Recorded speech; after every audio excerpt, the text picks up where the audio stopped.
It's my pleasure to welcome PK Agarwal. He is here at the Tiecon Midwest Conference in Detroit, the largest in the region. PK is the former CTO of this great state of California and is now in an even more responsible role as the CEO of Tie Global, which is the largest entrepreneurial organization in the world. PK, it's a pleasure to welcome you. Good. Thank you, Mateen. Good to be here. PK, I think it's an enormous responsibility and a big role that you're playing, looking after 55 chapters and growing. We have 15,000 members around the world. Wanted your take on, how you got involved with Tie and your role currently as CEO of Tie Global. Yeah. So my role, the way I see it, is that I think one of the principal things that I see us doing at the global level is to look at all of the best of all the things happening in the 55 chapters. And if we can simply share that knowledge, share that information, share those practices, and I'm careful here not to use the term best practices because there's nothing best. Actually, one of the terms that I picked up recently that's being used more is next practices because things can evolve. But anyway, my point is that there's a lot of things Tie does well. The whole business of networking, educating, mentoring, but also at the same time, our knowledge is being packaged, our processes are being refined, and I think that the thing to do is to really sort of create a system through which these processes, these technologies, this set of knowledges can be migrated from chapter to chapter. I think that's where principally a lot of value lies. Let me give you a couple of examples that just even at Tiecon, they're having a business venture competition. I mean, that's an example of asking the question that why couldn't or why shouldn't all 55 chapters doing something? So that's an example of next practices. Boston created this TYE, the Youth Entrepreneur Program. So that's an example of something that we are saying we don't have to wait for entrepreneurs to be already in the business world. Why don't we sort of create the entrepreneurial cycle at the college level, at the high school level? So you can see that there's a lot happening in the ecosystem. There's no sort of one central place where innovation sort of happening. In fact, more so even I would say that there's an interesting sort of metamorphosis that maybe the newer chapters are a little bit more innovative perhaps because they have to try harder. And so there's things to be learned from there. But anyway, that's one thing that in my role as a CEO, looking across 55 chapters of Tie Global, bringing value to the Thai community.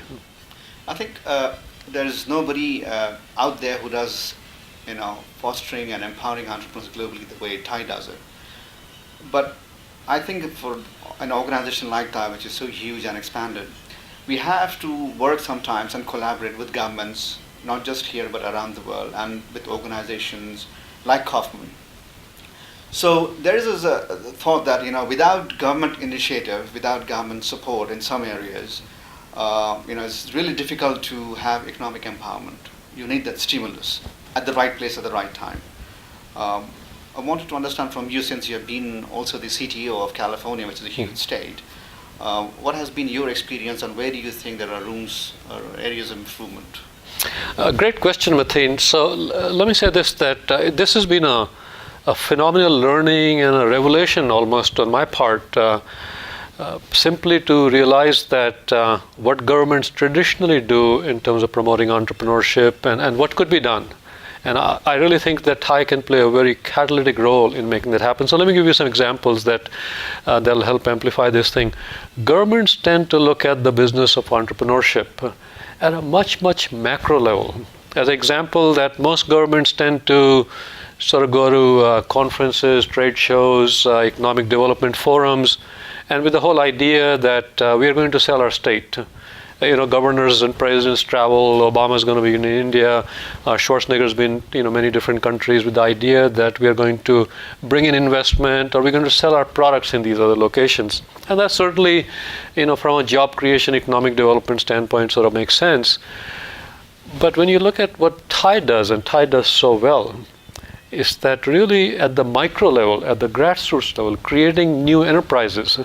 So I think the future to me, where Tie can be a catalyst in working with governments, would be in that area to say, okay, we are going to really create new entrepreneurs. Example of some of the conversations we are having with some of our sponsoring entities is that why couldn't we really go to an emerging country that really has a need for economic development?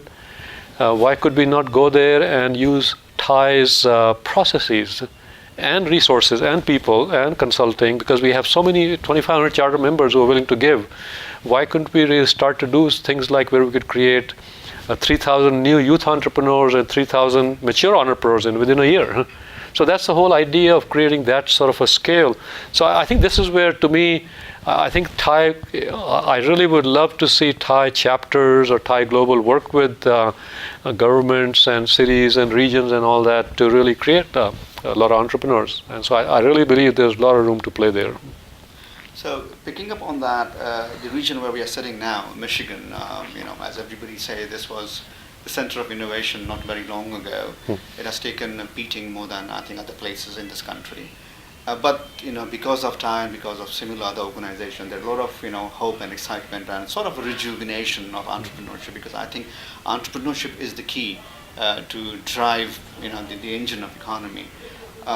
Any recommendations for people here or in these sort of regions around the world? Yeah, so talking about Michigan and California, I mean, those are two of the, if you look at the states with the most severe budget problems, those are two states actually. More recently, of course, states like Arizona and Nevada have joined because of the housing thing.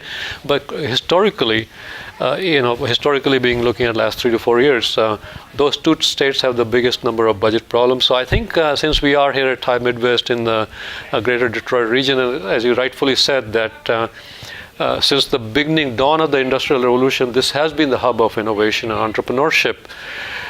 I think Thai can play an enormous role, and I really feel that the one stepping stone in that process is probably a really simple one, and that is getting governments engaged with Thai. Because historically, if you look at Thai, this has been a pretty much entrepreneurial activity, and we have never really looked at entrepreneurship and governments having an intersect. But now that we have this need for job creation and economic development in the United States, and particularly since you're talking Michigan or even states like California, I think we have to be a little more aggressive, and we have to be a little more reaching out and getting governments involved and find out the agenda that's common to us, and especially the fact that it'll be a lot easier for us being Thai, to play in that sphere is that we are non-profit. So we're not really driven by some of the other entities who are coming into this space, but we definitely the profit motive. So I think really first simple step is to reach out to our local governments, to our counties, to our cities, and to particularly the state level, where there tends to be a little more focus on economic development, and really start to shape a joint agenda.